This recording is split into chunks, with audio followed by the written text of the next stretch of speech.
کیا بولے؟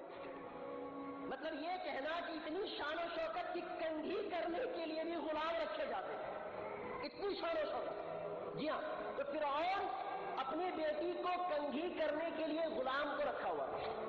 اسی لیے اس کو حدیث کے اندر میں اسے کہا جاتا ہے کہ فرعون کی مشاطہ، یعنی فرعون کی بیٹی کی مشاطہ.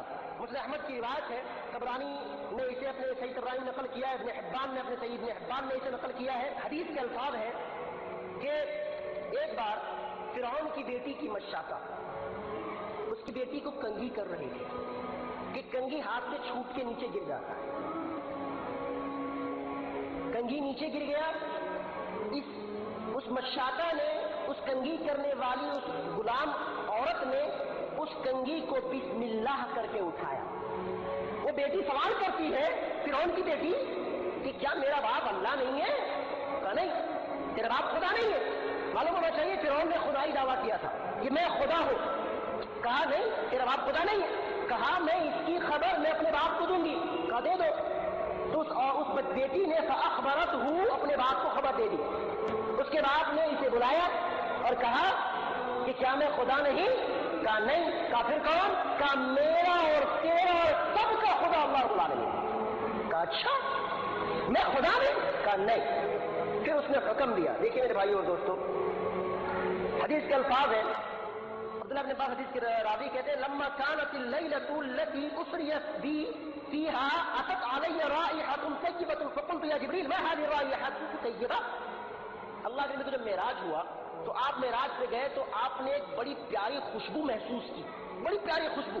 تو حضرت جبریل سے پوچھتے ہیں ما هذه الرائحة الطيبة، یہ پیاری پاکیزہ خوشبو کہاں سے آ رہی ہے؟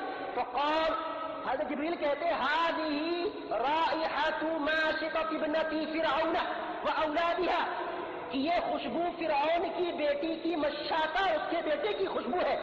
قال قلت ما شأنها، اللہ کے سوال کرتے ہیں کہ اس کا معاملہ کیا تھا. تو حضرت جبریل بیان کرتے ہیں کہ ایک مشاطہ تھی جو فرعون کی بیٹی کو کنگھی کر رہی تھی، جو میں نے بتایا.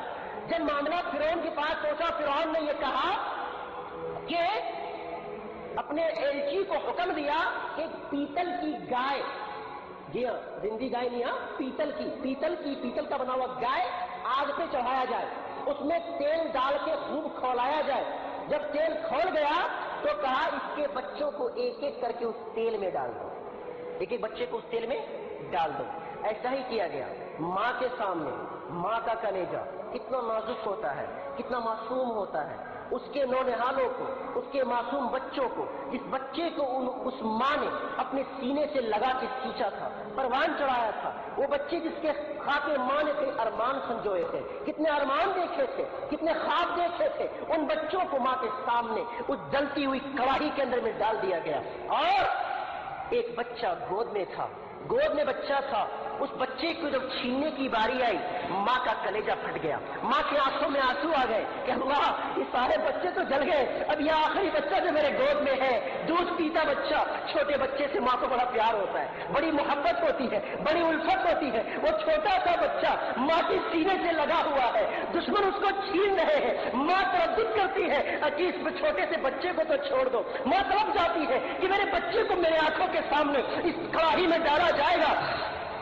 ماں تڑپ جاتی ہے، ماں تڑپتی ہے، وہ بچہ بولنے لگتا ہے اور ماں کہتا ہے ماں سے یا امہ اقتحمی فإن عذاب الدنیا احون من عذاب الآخرہ. اے ماں آگ میں جلنا قبول کر لے، مجھے ڈال دے آگ میں، سن یہ دنیا کا عذاب جو ہے آخرت کے عذاب سے بہت ہلکا ہے. یہ دنیا کا عذاب آخرت کے عذاب سے بہت ہلکا ہے. میرے عزیزوں، ہم نے کبھی گناہ کرتے ہوئے، ہم نے کبھی اللہ کے رسول کی سنتوں کو پامال کرتے ہوئے کبھی یہ سوچا ہے کہ اللہ رب العالمین ہمیں عذاب دے گا تو ہم کیسے برداشت کریں گے؟ اور لوگوں سنو، انسان دنیا کی آگ کی تپش برداشت نہیں کر سکتا. ایک چند دنوں پہلے پیپر میں آیا، ایک عورت ذرا سی چنی سے جھڑک کے اس کی